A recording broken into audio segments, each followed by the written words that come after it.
பயண உணவை விட்டு சென்றார். அதன் பயனாக எங்கள் சகோதரர்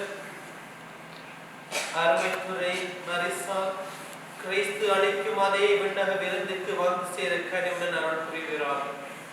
என்றென்றும் வாழ்ந்து ஆட்சி செய்கின்ற அவர் வழியாக உம்மை மன்றாடுகின்றோம்.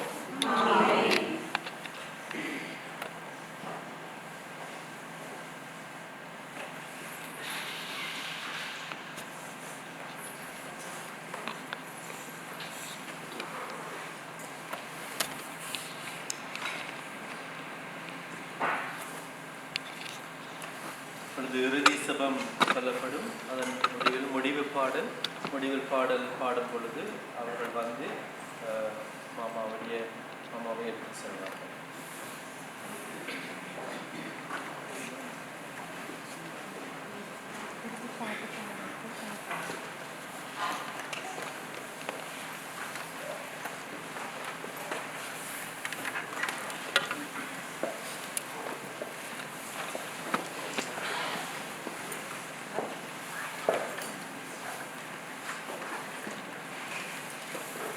மக்களின் வழக்கப்படி இறந்தோரை நல்லடக்கம் செய்யும் கடமையை நிறைவேற்ற கூடியிருக்கும் நாம் இறைவனை பக்தியுடன் மன்றாடுவோம். அனைத்தும் அவருக்கென்றே உயிர் வாழ்கின்றன. நாம் சகோதரனின் உடலை நலிவுற்ற நிலையில் நாம் அடக்கம் செய்தாலும் புனிதரின் கூட்டத்தில் இடம்பெற கட்டளையிடுவோமாக. தீர்ப்பிடும் பொழுது இறைவனுக்கு இவருக்கும் இரக்கம் காட்டுவதால் இறப்பை இவருக்கு மீட்பு அளிப்பதாகி பாவக்கடன் ஒழிவதாக. தந்தையிடம் இவர் அன்புறவு கொள்ள நல்லாயன் இவரை அழைத்து செல்வாராக.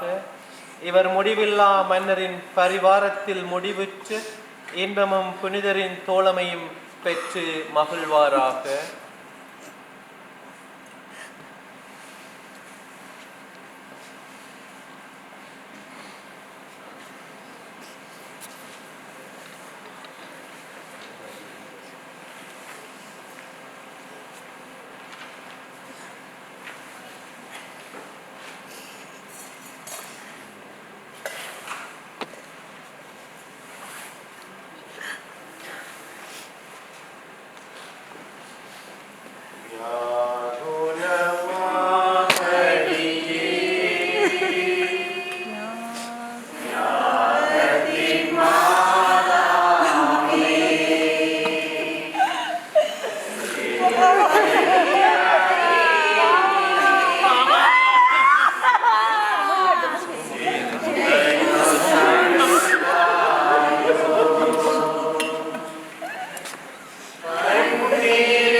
சேர்ந்து பரலோக மந்திரத்தை சொல்லுவோம்.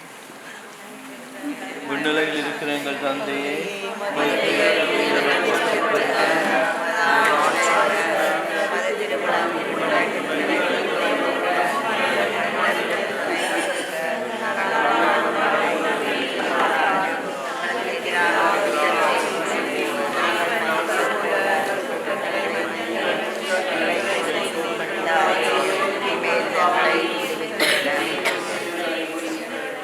கிறிஸ்துவுக்குள் இறந்த அனைவரோடும் இவரும் இறுதி நாளில் உயிர்த்தெழுவார் என்னும் உறுதியான நம்பிக்கையுடன் இரக்க மிகுந்த தந்தையே, உம்முடைய கைகளில் எம் சகோதரனை ஆன்மாவை ஒப்படைக்கின்றோம். உமது நன்மைத்தனமும் கிறிஸ்துவுக்குள் புனிதரோடு உம் அடியார் இவருக்குள் கூட்டுறவும் எங்களுக்கு தெளிவாய் விளங்கும்படியாக நீர் இவ்வுலக வாழ்வில் இவர் மீது பல நலன்களை பொழிந்துள்ளீர். இவற்றிற்கெல்லாம் உமக்கு நன்றி கூறுகிறோம். எனவே ஆண்டவரே, எங்கள் மன்றாட்டுக்கு தயவாய் செவிசாய்த்து உம் அடியாருக்கு பேரின்ப வீட்டின் கதவுகளை திறந்தருளும்.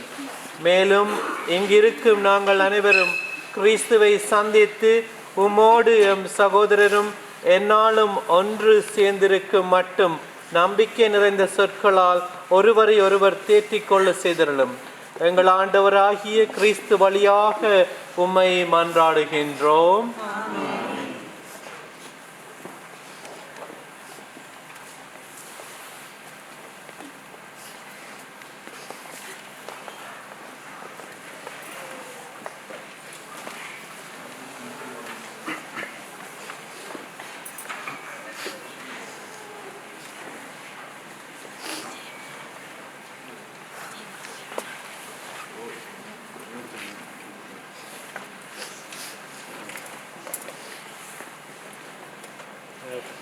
பார்க்காதவர்கள் வந்து பார்க்கலாம்.